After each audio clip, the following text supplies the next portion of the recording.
जय हिंद दोस्तों, कैसे हैं आप लोग। तो आज हम बात करने वाले हैं साल 2010 में आई एक Canadian disturbing film the tortured के बारे में। दोस्तों, इस फिल्म में ये दिखाया गया है कि एक कपल अपने बच्चे के किलर से कैसे बदला लेता है। इस फिल्म की कहानी काफी अच्छी है और इसके एंड में एक ट्विस्ट भी है जो आपको बेहद पसंद आएगा। तो आप इस वीडियो को पूरा जरूर देखिएगा। अगर आप चैनल पे नए हैं तो इसे सब्सक्राइब करें और बेल आइकॉन दबाएं नोटिफिकेशंस के लिए। तो बिना कोई वक्त गवाए आइए शुरू करते हैं आज का एक्सप्लेनेशन। फिल्म की स्टार्टिंग में हमें क्रेग नाम का बंदा दिखाया जाता है जो रोड पे खड़े होकर पुलिस को कॉल करके बताता है कि उसका बेटा किडनैप हो गया है। किडनैप की खबर सुन के उसकी बीवी एलिस जब घर आती है तो वो पुलिस से लड़ती है और उन्हें उसके बच्चे को ढूंढने के लिए कहती है। पुलिस उनसे कहती है कि वो जल्द ही उनके बच्चे को ढूंढ लेंगे और छानबीन में लग जाती है। फिर हमें वो साइको किलर दिखाया जाता है जिसका नाम होता है जॉन। जॉन को मल्टीपल पर्सनालिटी डिसऑर्डर होता है तो वो एक प्रिंसेस बन के बेंजामिन के पास जाता है। उसे देख के बेंजामिन जब चिल्लाता है तो वो उसे टॉर्चर करके मार डालता है। कुछ देर बाद जॉन के घर 2 पुलिस वाले आते हैं क्योंकि उसके पड़ोसी ने उसके घर से बच्चे के चिल्लाने की आवाज सुन के पुलिस को रिपोर्ट करी थी। वो पुलिस वाले उससे पूछते हैं कि क्या उसका कोई बच्चा है, तो वो कहता है नहीं। तभी एक पुलिस वाला उसके घर के अंदर झांकता है तो उसे बच्चे के कपड़े और खून के निशान दिखते हैं। वो अपने साथी को ये बात बताता है तो वो दोनों जबरदस्ती उसके घर में घुस के उसे पकड़ लेते हैं। एक पुलिस वाला बेसमेंट में जाके छानबीन करता है तो उसे खून से लथपथ औजार मिलते हैं जिससे उसने बेंजामिन को मारा था और तभी उसे बेंजामिन की लाश दिखाई देती है जिसे बेरहमी से मारा गया था। ये देख के वो पुलिस वाले जॉन को गिरफ्तार कर लेते हैं। रात को एलिस को मॉर्ग से कॉल आता है और वो उन्हें बताते हैं कि उनका बच्चा मिल गया है। ये सुन के एलिस रोने लगती है और अपने पति के साथ मॉर्ग में जाती है। वो अपने बच्चे की लाश देख के बहुत रोती है और याद करती है कि कैसे वो उसके साथ खेला करती थी। बेटे की मौत के कुछ दिनों बाद इन दोनों के बीच अनबन होने लगती है क्योंकि बेंजामिन के किडनैप का कारण एलिस क्रेग को मानती थी। क्रेग उस दिन के बारे में सोचता है जब उनका बच्चा किडनैप हुआ था और वो उसे बचा नहीं पाया था। दोस्तों, दरअसल उस दिन हुआ ये था कि एलिस अपनी जॉब पे गई थी और क्रेग अपने बेटे बेंजामिन के साथ खेल रहा था। क्रेग ने बेंजामिन से कहा कि वो कुछ लेने जा रहा है तो वो कहीं ना जाए, लेकिन यहीं उसने गलती करी। वो बेंजामिन को अकेला छोड़ के कुछ लेने के लिए अंदर चला गया और मौका देख के जॉन ने बेंजामिन को किडनैप कर लिया। क्रेग ने उसकी गाड़ी का पीछा किया लेकिन वो बहुत आगे निकल चुका था। ये बात सोच के क्रेग पछताता है कि वो घर के अंदर क्यों गया। अब ये मामला कोर्ट में जा चुका था जहां जॉन का लॉयर उसे बचाने की कोशिश करता है। ये केस कुछ महीनों तक चलता है और जूरी मेंबर्स जॉन को 25 साल की जेल की सजा सुनाते हैं। ये देख के एलिस को बहुत गुस्सा आता है क्योंकि उसके बच्चे के कातिल को सिर्फ जेल हुई थी बल्कि उसे सजाए मौत मिलनी चाहिए थी।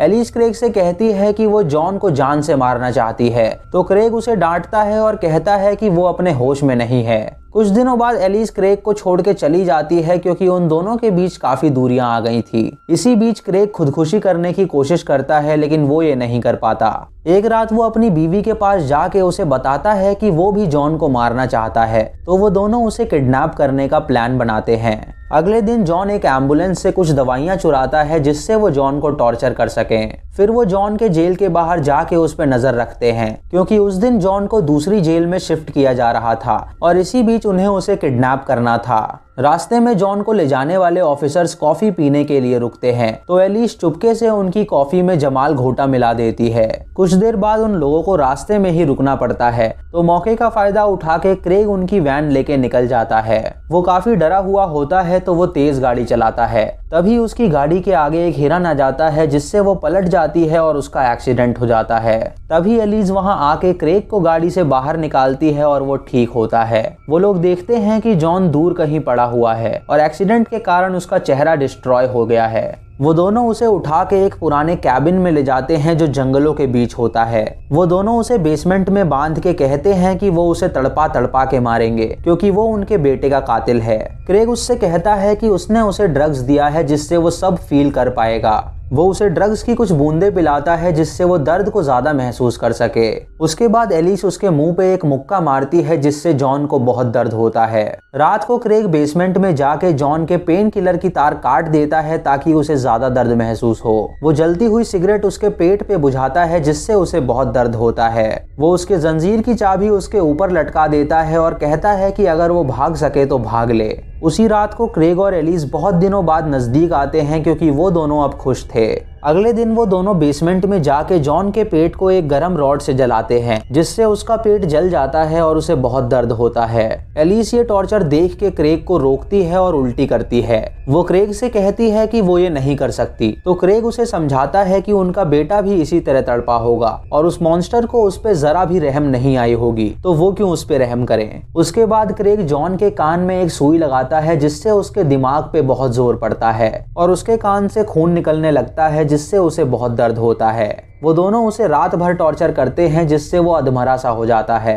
अगली सुबह क्रेग और एलिस की कार का अलार्म बजता है, तो उन्हें लगता है कि शायद जॉन वहां से भाग गया है। वो बाहर जाके देखते हैं तो वहां कोई नहीं होता और जॉन भी बेसमेंट में ही होता है। उसके बाद वो दोनों जॉन पे एक सोवियत सीक्रेट पुलिस के टॉर्चर की टेक्निक ट्राई करते हैं, जहां वो उसे एक मास्क पहनाते हैं और उसकी पाइप बंद कर देते हैं, जिससे जॉन सांस नहीं ले पाता और उसकी मौत हो जाती है।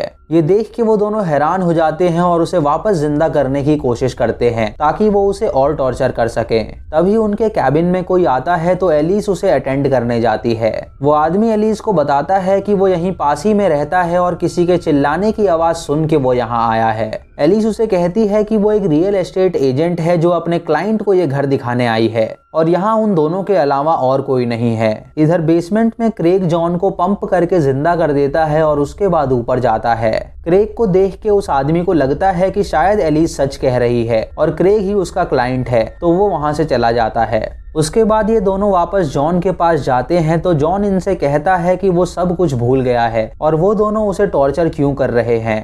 ये सुन के क्रेग को लगता है कि अगर उसे उसका क्राइम याद नहीं है तो उसे टॉर्चर करने का क्या फायदा, लेकिन एलिस को लगता है कि वो झूठ बोल रहा है ताकि वो उसे टॉर्चर ना करे। वो जॉन से सच निकलवाने के लिए क्रेग से उसकी हड्डी तुड़वाती है और उससे पूछती है कि उसके बेटे का नाम क्या था। दर्द के कारण जॉन सच बोल देता है कि उसके बेटे का नाम बेंजामिन था और उसका झूठ पकड़ा जाता है। रात को जॉन हेलुसिनेट करता है कि क्रेग उसका पेट फाड़ के उसके ऑर्गन्स निकाल रहा है, जिससे वो काफी डर जाता है। वो जोर लगा के अपने आप को छुड़ाता है और चाबी लेके वो जंजीर खोल के ऊपर जाता है।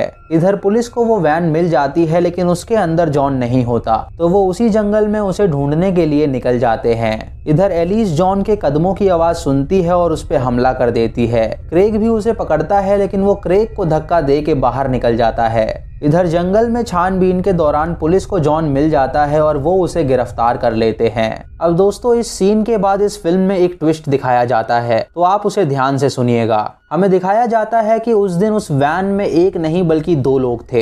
एक जॉन जिसने बेंजामिन को मारा था और दूसरा पैट्रिक जिसने टैक्स फ्रॉड किया था। एलिस और क्रेग को लगा था कि उस वैन में सिर्फ जॉन है, लेकिन उसमें दो लोग थे।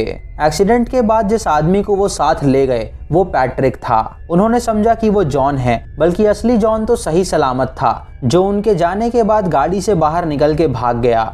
एलिस और क्रेग ये नहीं समझ पाए कि वो पैट्रिक को ले जा रहे हैं, क्योंकि एक्सीडेंट के कारण उसका चेहरा पूरी तरह डिस्ट्रॉय हो चुका था। इसीलिए उन्हें लगा कि यही जॉन है। इतने दिनों तक जॉन ने जंगल में ही सरवाइव किया और एक दिन वो उनके कैबिन के पास भी आया था, लेकिन जब उसने पैट्रिक को बेसमेंट में बंधा देखा तो वो वहां से भाग निकला। जाते हुए उससे उनकी कार टच हो गई, तभी उनके कार का अलार्म बजा था। जॉन ने कई दिनों तक उसी जंगल में सरवाइव किया, लेकिन बाद में वो पुलिस द्वारा पकड़ा गया। इधर पैट्रिक अपने आप को फांसी लगा लेता है, क्योंकि ब्रेन डैमेज की वजह से उसकी मेमोरी लॉस हो गई थी और उसे लगने लगा था कि उसी ने उनके बच्चे को मारा होगा। वो उनके लिए एक नोट छोड़ के जाता है, जिसमें उसने उनसे माफी मांगी होती है उनके बच्चे को मारने के लिए। ये देख के एलिस और क्रेग संतुष्ट हो जाते हैं और वहां से चले जाते हैं, लेकिन उन्हें ये नहीं पता होता कि उन्होंने गलत आदमी को मारा है और मूवी खत्म हो जाती है।